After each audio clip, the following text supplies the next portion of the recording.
Hello students, welcome back to today's class on integers, and today we're going to discuss the properties of integers, and in that this is lecture number 2. In the previous lecture in properties of integers we discussed a couple of properties, closure and commutative, and in today's lecture we'll try to discuss about associative and then few other properties and some applications based on all this. Right, my name is Avinash and I'm a graduate from IIT Kharagpur. Let's start today's session. So, the first one we're going to discuss today is all about associative property.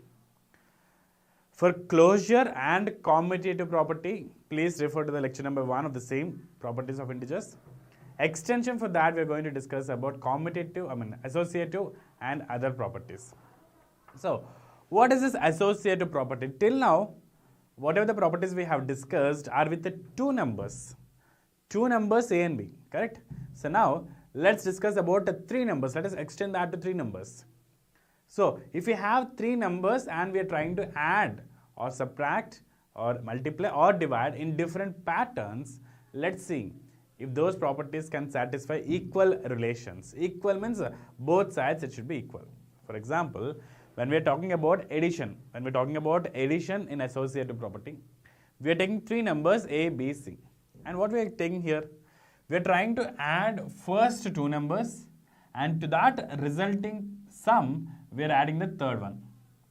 And in the other case, add second and third, and to that resulting, add the first. Okay. So let us try to confirm whether these two are equal. In the normal numbers, we know they are equal. You can add in any way, but we'll try to discuss in respect of integers. With respect to integers means again we'll be having positive and negative numbers. So we should be very careful in that. So let us take few examples. So let me take like this: 6 plus 30 plus 5 and 6 plus 30 plus 5. Straightforward positive numbers. All are positive numbers. Okay. 6 plus 30 is 36. 36 plus 5 is 41. 36 plus 5 is 41. 30 plus 5 is again 35, and 6 plus 35 is 41, right? So 41 is equal to 41. So what I can say, when we are talking about positive numbers, all the positive numbers, yes, it is valid. Okay. But let us not try to conclude with this one. Let us also try to take some negative values. But whatever it is, from this I can say that yes, associative property is valid with addition. Right? They have associative property relation under addition. But let us not fix it for now. Let us take one more question. Let us try to discuss about that. So what is the next question? Minus 9 plus 11 plus minus 4 and minus 9 plus 11 minus 4. 11 plus minus 4. So the thing is, first we'll try to add these two. Whenever you have brackets, okay, that means that they should be calculated first. That's a group. Only after that you need to go out. Okay. So minus 9 plus 11. 11 minus 2 is 11 minus 9 is 2. 2 plus minus 4. Okay. 2 plus minus 4 is nothing but 2 minus 4. Plus into minus. Positive into negative will give you negative. So 2 minus 4 is minus 2. 2 minus 4 is minus 2. Correct? What about this one? 11 minus 4. First of all, let us try to discuss about 11 minus 4. How much is 11 minus 4? 7. 11 minus 4 is 7. So what we are getting? Minus 9 plus 7. So what is minus 9 plus 7? It is minus 2. So are these two same? Yes, these two are equal.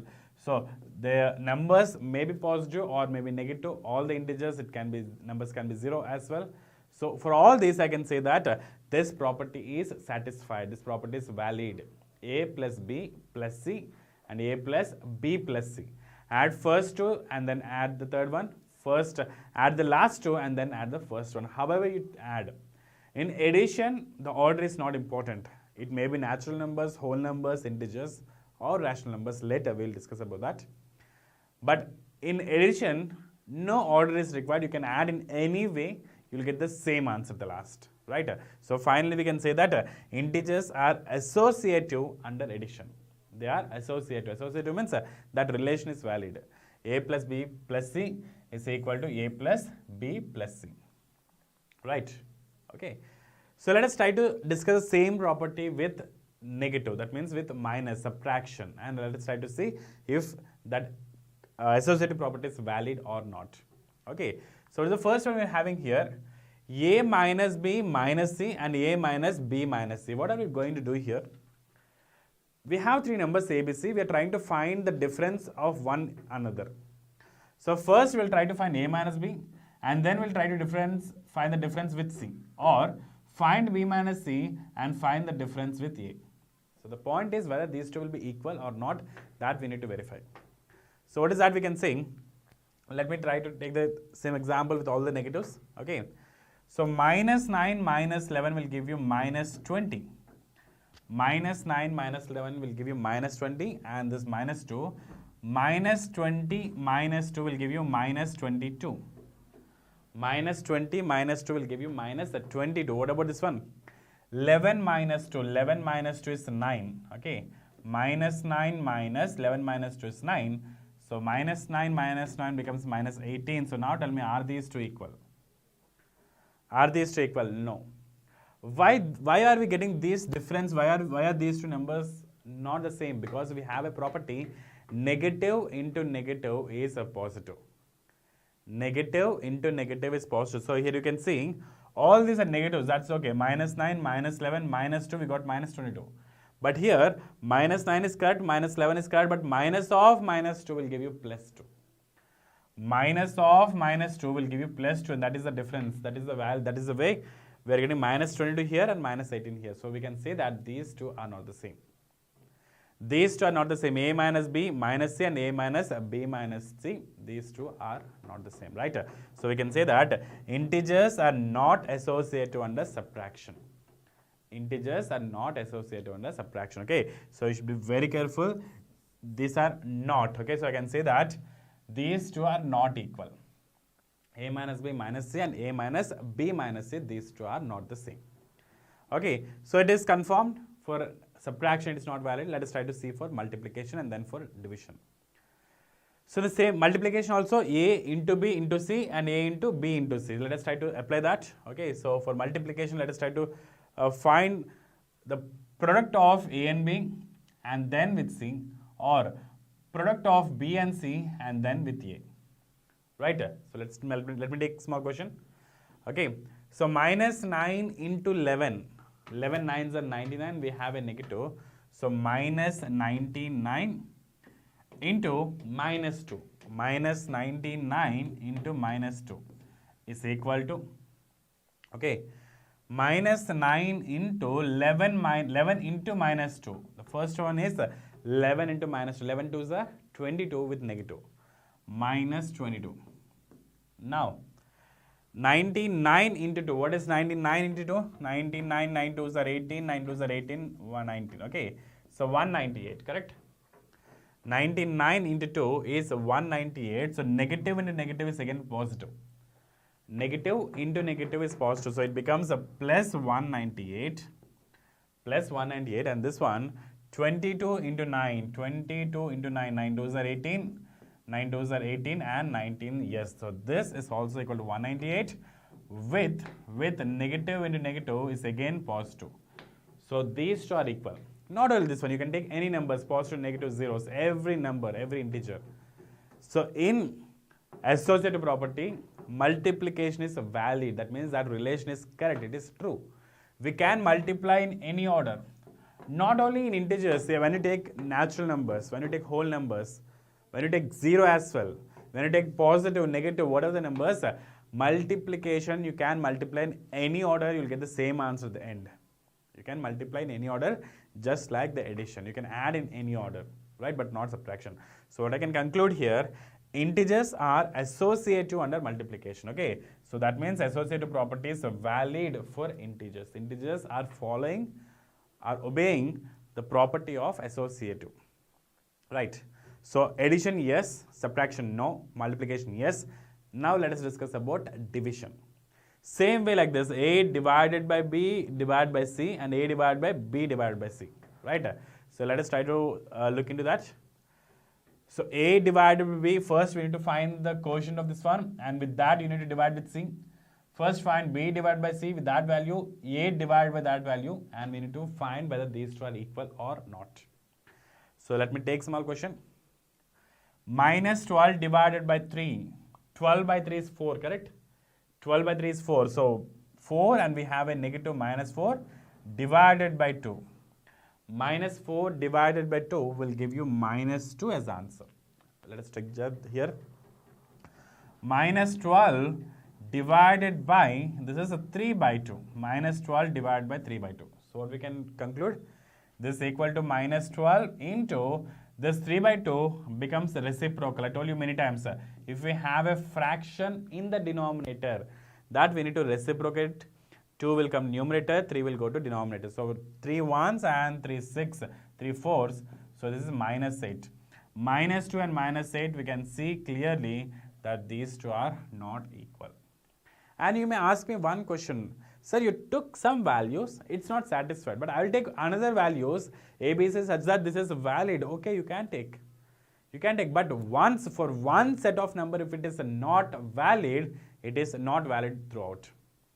If it is true, it should be true for every case. It should not be like true for specific cases. It should not be false for specific numbers, right? No. If it is true for all. But here you can see that it is not valid. So it is enough to judge or to give the statement that it is not associative. Okay. Integers are not associative under division. Integers are not associative under division, right? So let us try to keep all these 4 at once in associative. Let us try to keep all these 4. Addition we discussed. Yes, it is correct. It is being satisfied. The relation is satisfied. Multiplication correct. Subtraction no, and division also no. These two are not satisfying associative property. And these type of differences will come when you have negative and negative positive in the case of subtraction. And here, when you're dividing the fraction of fraction. So all these are things which will not be satisfied with integers, right? Not only with integers, with any numbers, these two associative property will not be satisfied, right? So let's move forward. Okay, integers are associated under addition and multiplication. For addition and multiplication is correct, but not under subtraction and division. Correct? Right. So let us try to discuss some more properties. The next one we're going to discuss is additive identity. Identity. What do you mean by identity? Simple. Let us say your ID card, identity card. What it resembles? It resembles you, right? My ID card resembles myself, my photo and my details. That means if I see ID card, it's about me. My ID card is mine. If you see in the mirror, your identity will be there, right? Identity means the same person. The same number should come again. Correct? The same thing, same. So, if we take a number and if we are additive, that means if we are adding, let me take one number 5, okay, and I want to add some number such that I should again get the same number back, same identity. I should get the same number back, right? So what I can say here, 0 is the additive identity. Why?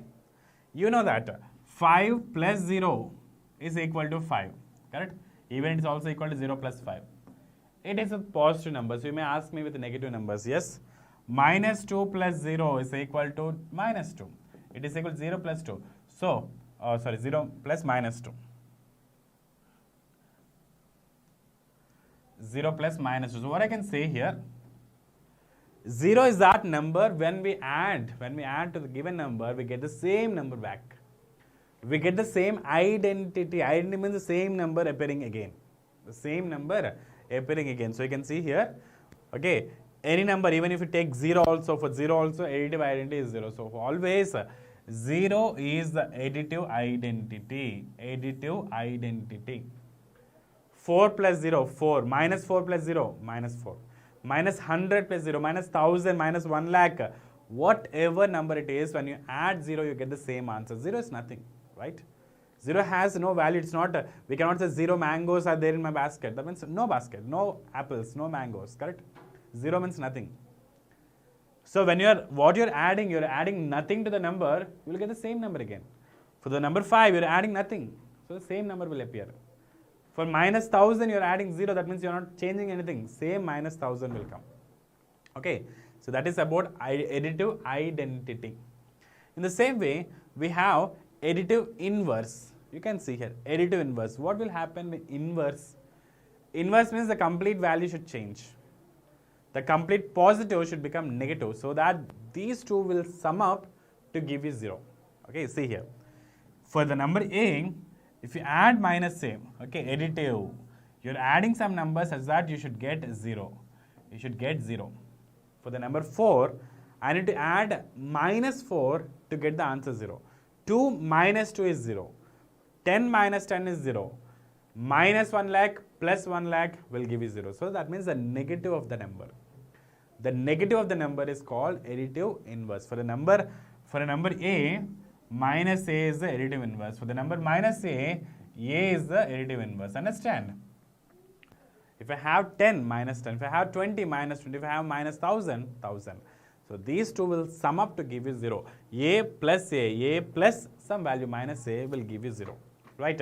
20 for number 25, you can say minus 25 is the additive inverse, not identity. Inverse means you should get the sum as 0. You should get the sum as 0, right? So for example, 30 plus 0 is 30. Minus 300 plus 0 is plus 300, right? Minus 300 plus 0 is 300, or minus 300 plus 300 will give you 0. So all these are different examples for additive inverse. Simply just change the negative. If you have negative, remove it. If you don't have, keep it. Positive number, you will get negative number. Negative number, you will get positive number. Additive inverse, not identity. Identity means identity should get the same number back. You should not get 0. Inverse means for a positive, you should get negative. For a negative, you should get the positive. Right? That is about additive inverse and additive identity. Next, we will go forward to learn what is a multiplicative identity. The name itself says that. Identity means, I said you that we should get the same number back. But in the previous case, it is additive identity where we are adding the number. Here we are multiplying the number. So for a number 10, let us say which number I should multiply. Which number I should multiply so that I can get the same number back, same identity back. Same identity back. So what I can say, for the number 10, I need to multiply with 1. I need to multiply with 1. 10 into 1 is 10. 10 into 1 is 10. 10 into 1 is 10. Only 1, right? You can see here. 1 is a multiplicative identity. For any integer A into 1 and 1 into A will give you the same number A. Minus 10 into 1 or 1 into minus 10 will give you the same number minus 10. Your answer will not change. Your sign will not change. Same number coming again, that is called identity. Here we are multiplying, so we say multiplicative identity. In the previous class we added, there it is additive identity. Right? So you can say that, for example, it's the same kind of example we can take. Minus 256 into 1 or 1 into minus 256, both will give you the same answer. Both will give you the same answer, minus 256. Both will give you the same answer, same identity will reflect back. Multiplicative identity. We discussed additive identity, which is 0. Additive inverse, which is for A minus A.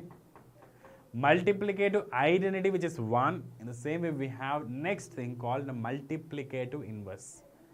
The next one we say it is a multiplicative inverse. Okay, before that we have additive inverse. I'm so sorry. This is not additive inverse. Okay, this is a multiplicative inverse. This is a multiplicative inverse. That means we are multiplying. Additive inverse we have already discussed. For A it is minus A. For A it is minus A. Here it is for a multiplicative inverse. For the number A, you need to multiply with some number so that you can get 1 back. In additive, it is 0. In multiplicative, it is 1. So for the number 10, you need to multiply with 1 by 10 to get the value 1. So for the number 10, 1 by 10 is the multiplicative identity inverse, or you can also say reciprocal. The same thing is also called reciprocal. Whatever it is, the product should be 1. Okay. For number 1 by 10, 10 is the reciprocal, or 10 is the multiplicative inverse. Minus 156 into 1 by minus 1 by 56 will give you 1. The same number should come here. Right? For a number A, 1 by A. A can be positive or negative. But we don't say multiplicative inverse for 0. Do you know why? For the number 0, we need to multiply with 1 by 0 to get the value 1. But 1 by 0, is it a defined value? Is it a defined value? No. For 1 by 0 is not a defined value. For multiplicative inverse will not exist for the number 0. Okay, this is very important. Multiplicative inverse will not exist for the number 0. The question is, what is a multiplicative inverse? What is a multiplicative inverse or reciprocal of the number 0? You cannot say the answer, you should say undefined. You should give me the answer as undefined, because you don't have the answer, you don't know which answer to keep there. 1 by 0 is not a defined number, right? So you can say that for multiplicative, for number 0, you cannot find multiplicative inverse, right? For rest of every number, for A, 1 by A. For 1 by A, they are reciprocals, or you can say multiplicative inverse, right? So the next we are going to discuss about, only multiplicative inverse of 1 is integer. Multiplicative inverse of 1 is integer. Why? For the number 2, what is multiplicative inverse? 1 by 2. Is it an integer? This is an integer, but this is not integer. For minus 2, minus 1 by 2. But is that an integer? No.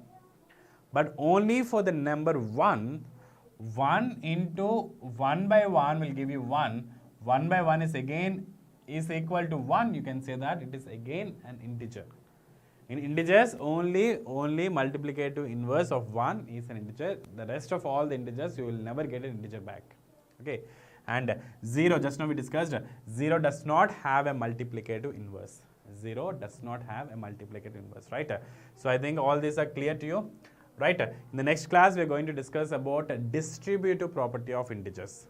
Okay. Just the way we have discussed closure. Next, commutative. Let me once again discuss about these two. Okay, so that for a small recap. Today we have discussed about associative, and then we also discussed about additive inverse, additive identity, multiplicative inverse, multiplicative identity. Right? Let me tell you what are closure and commutative just for your reference. Okay. So when we are taking closure property,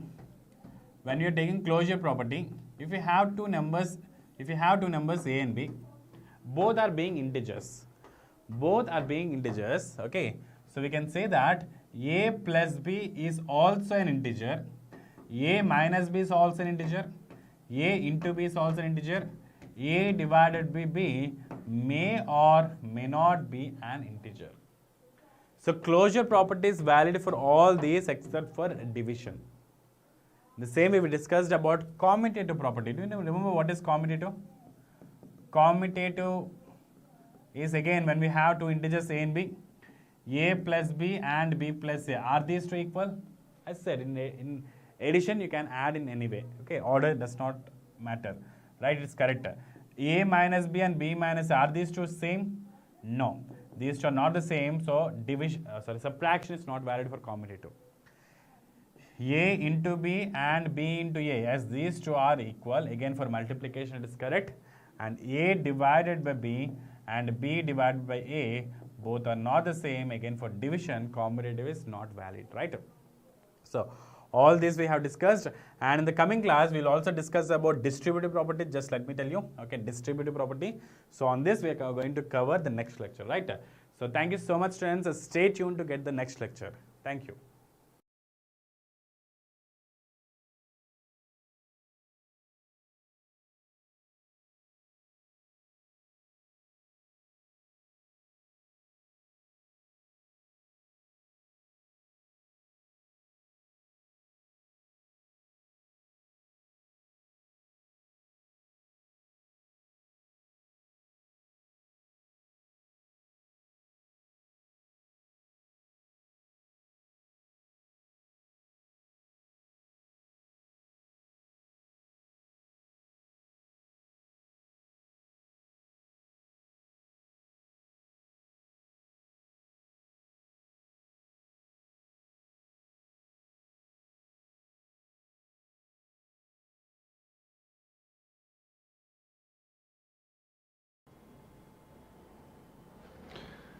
Hello everyone. So today we'll be discussing about time. And time, as you know, is something which is very essential, right? In everyday life, we keep talking about time. We keep asking what is the time, right? So we'll be discussing about that. So my name is Shashin Reddy. I'm a graduate from IIT NEET. Let's go into the class. So if I ask you, how do you define time? The question is, how do you define time or time interval? How will you answer? Right? So for that, we have a very simple case, very simple definition. The interval between two instances or events is called time. Yes or no? Time taken. Time taken will be between two events. For example, I can say if you keep looking at my eyes, I might be blinking. Right? So between two blinks, how long it takes between two consecutive blinks? That is what? That is a time interval. That is the interval. That is time. And there are many such cases. Like how long? I mean, if there is sun rises once. So sunrise to sunset. What is the interval between them? That's also measured in terms of time. Sunrise to sunset. Or from one sunrise to another sunrise again. From one sunrise to another sunrise again. How much time does it take? That is also what? That is also interval. We measure it using time. Yes or no? So there are many examples that you can think of. Interval between opening and closing of your eyelids.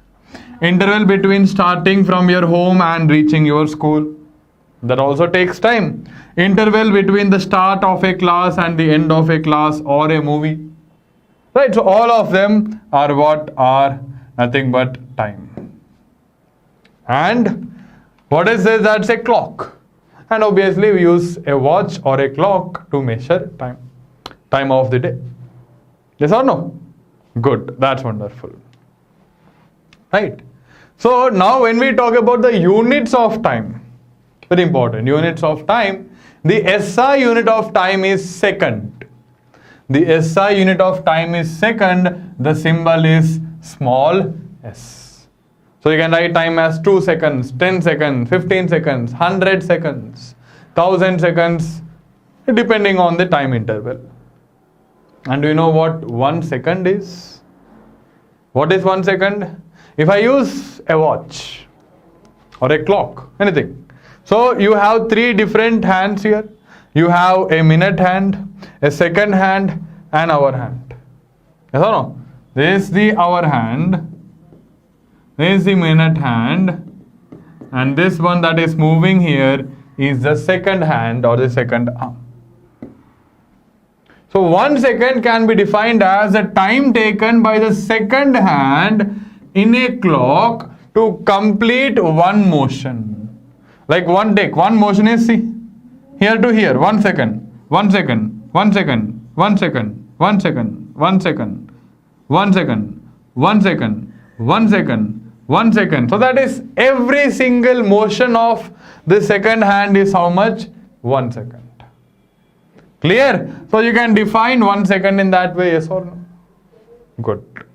Now apart from second, do we have any other units of time?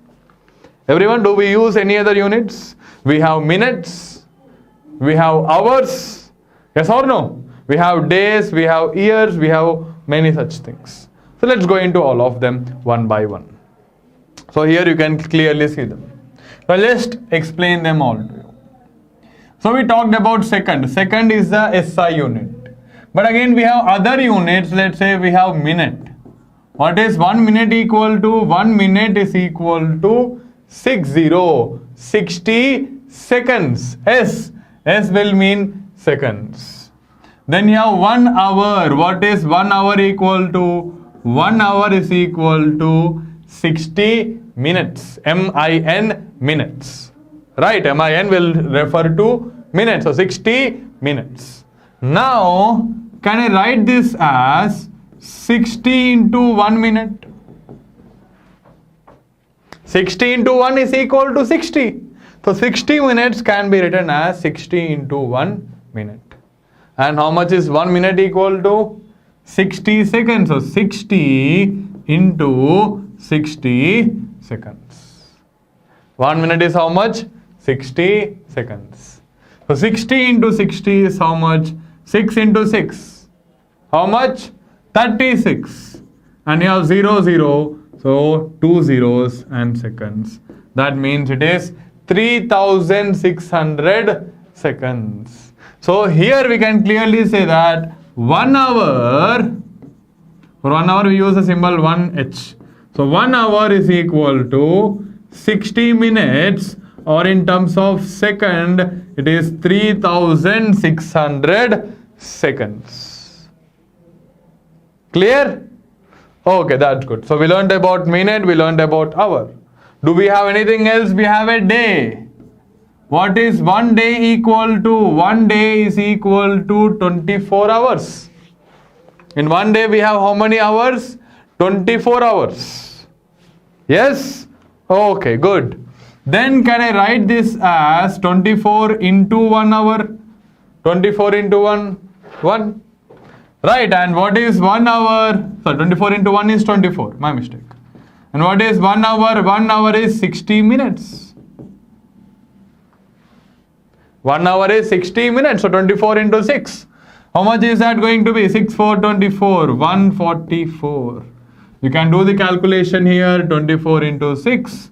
We are multiplying them, 4 into 6, 24, 2 carry, 6 into 2, 12, 12 plus 2, 14. 144. So 144 we have a 0. So 1 day is equal to 24 hours and is also equal to 1440 minutes. Okay. Then again, this I can write as 1440 into 1 minute. 1440 into 1 is equal to 1440. The same. But what is 1 minute equal to? 1 minute is equal to 60 seconds. That means if I multiply 1440 with 60, or 144 into 6, 6 4 24, 2 carry, 6 4 24, 24 plus 2 26, 2 carry, 6 into 1 6, 6 plus 2 8. That is 864, 864, and you have 2 zeros. So it is 86,400 seconds. That means 1 day is equal to 24 hours. The same 1 day is equal to 1440 minutes, and it is also equal to 86,400 seconds. So that is 1 day equal to. Clear? Good? Okay, wonderful.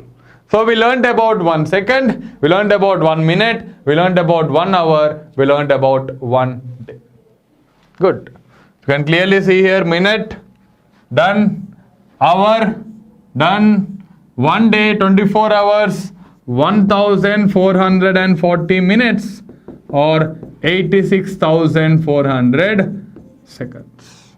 Sir, should we remember it? If you ask me, I'll say practice it and then remember it. Because if you practice it, you will know how to find them and then you can remember it.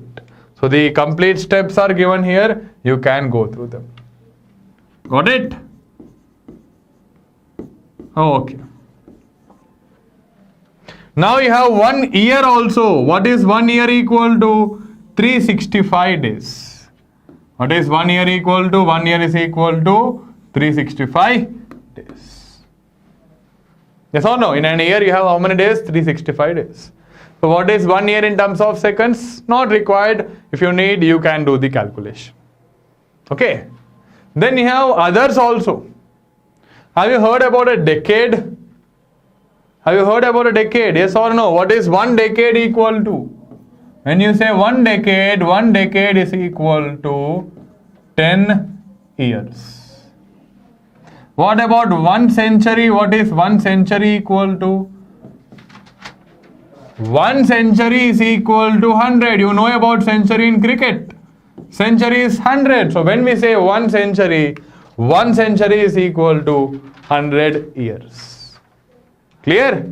So keeping that in mind, see, 1 decade is 10 years. 1 century is 1000 years.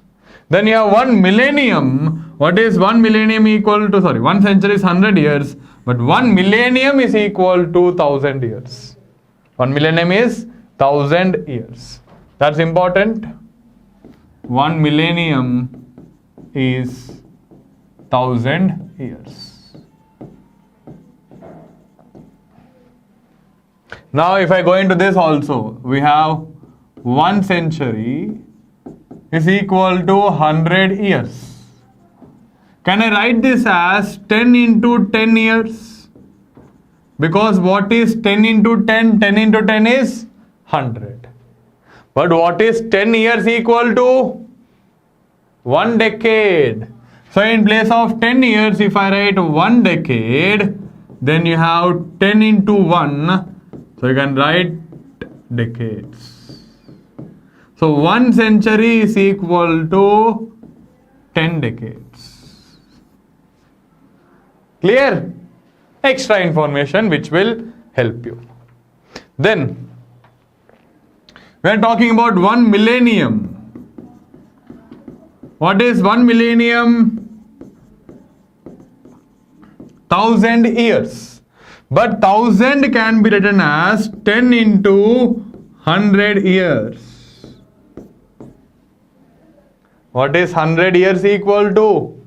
1 century. So it can be said that it is equal to 10 into 1 century. 10 into 1 is 10. So it is 10 centuries. Clear? So 1 millennium is equal to how much? 10 centuries. Got it? Good. So you have 1 decade, 1 century and 1 millennium. Now all this is okay. All this is all that is clearly mentioned. Now there is one special case.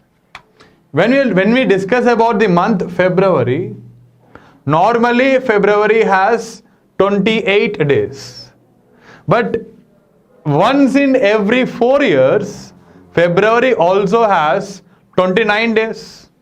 After every 4th year or in every 4th year, February has 29 days. What is that year called as? That year is called as leap year because you are adding 1 extra day. So 1 leap year is equal to 366 days. After every 4 years you get 1 leap year. Every 4th year is a leap year. And what does 1 leap year mean? The specialty is it has 366 days, 1 extra day. 1 extra day. Clear? Okay, that's good. So we learned about time. That's what we do in our day. Like every day, that's what we do. Now the question is, in ancient time, like very long back, how did people measure time? How did humans measure time long back? Right? How? That's what we'll be learning about. Now the first thing that people could observe is the day and the night cycle. It happens every day. So time can be measured in terms of day and night cycle. I told you, right, what is time interval between 2 events? You can say from day to night is 1 time and from night to day is another time interval. Right? So we can say that sun rises and sets every day. So ancient people followed the day-night cycle to mark the passage of day between 2 sunrises. Okay?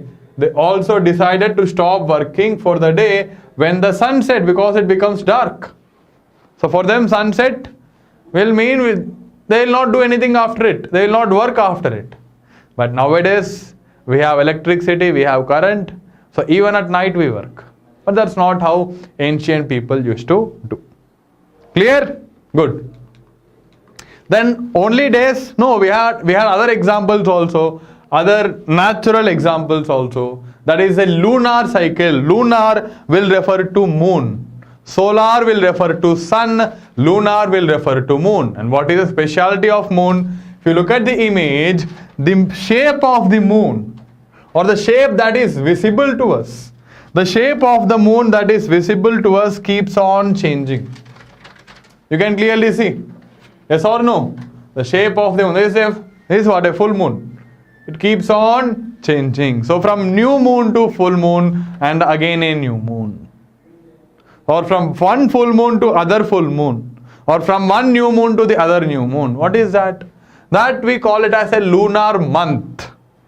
So the moon to repeat itself. You are seeing one moon today. After approximately 29 days, you will see the same moon. It keeps on happening. So they call it as a lunar month. We also call it as a lunar month. Right? So the shape of the moon that is visible to us changes as it revolves around the earth. And a lunar month is approximately how many days? 29 days. So even people also used to measure time in terms of lunar month also. This many lunar months, 1 lunar month, 2 lunar months, 3 lunar months, so on and so on. So they had this sunrise and sunset or day-night cycle. They had lunar month. They also had other cases which is seasons. And seasons were more important when it came to agriculture. Seasons, even today, seasons are very important when it comes to agriculture, when to plant a crop, when to harvest a crop, when to cultivate a crop, all of them. Clear? So each season comes once every year. Seasons, rainy season, winter season, summer season, and all of them, right? So they could tell a year, people long back, they could tell a year had passed if the same season came again. Now winter has passed. If winter again comes, it means it is 1 year. And the different seasons, right? Good. So now these were some natural examples. I mean, this phenomena, people found it in nature. Okay, people found it in nature. So look at a simple question here.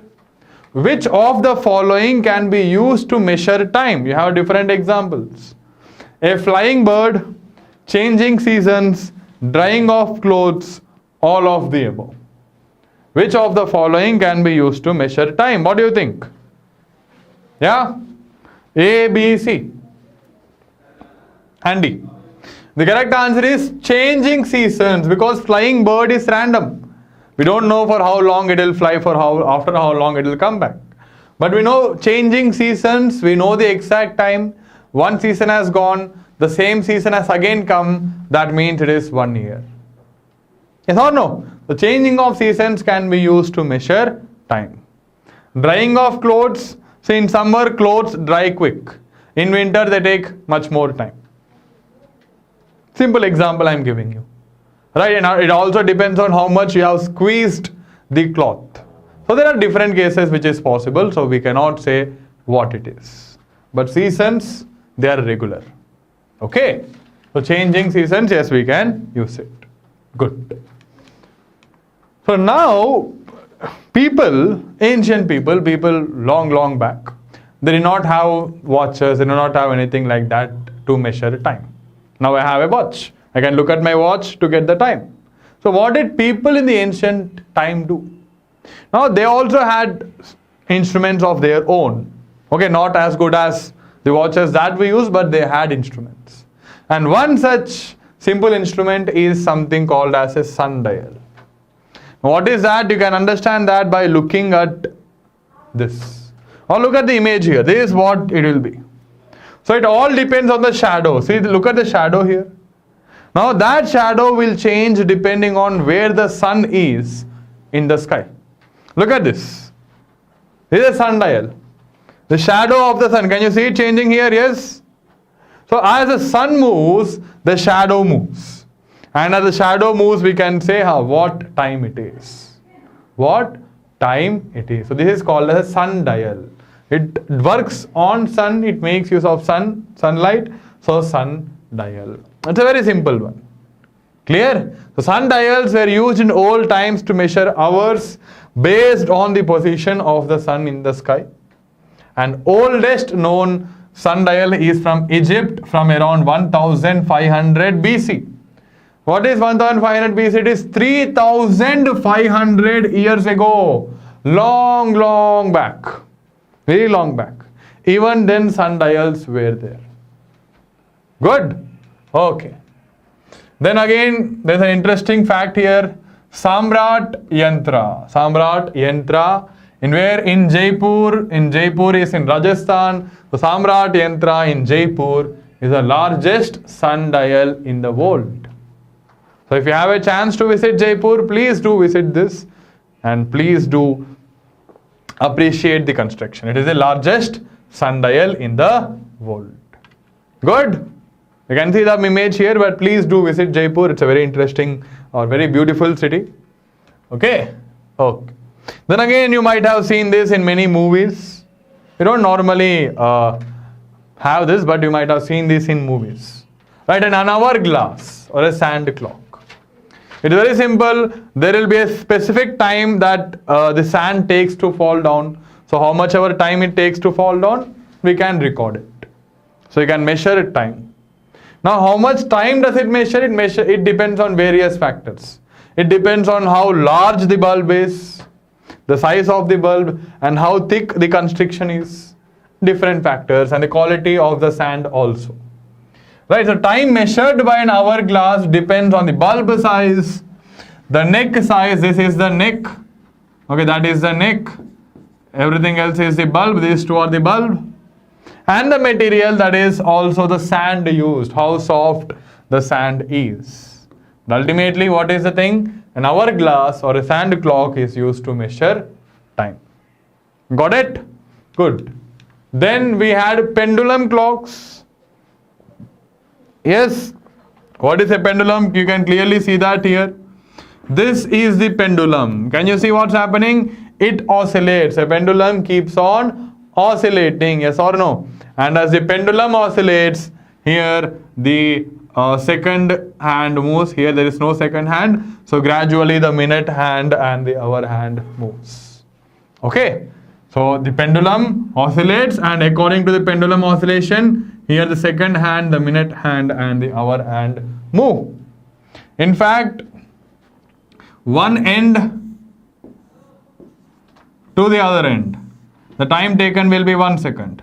Then again back 1 second. Then again 1 second. Then again 1 second. It's like a swing. Clear? That's a pendulum clock. And here pendulum clock, this is like a thread. This is like a thread or a string, and this is a heavy mass. We call it as bob, or which is heavy mass. That's it. Clear? That's a pendulum clock. Understood? Good. So even these were used. These are very interesting. Even nowadays they are used, not regularly, but as a for showcase they are used.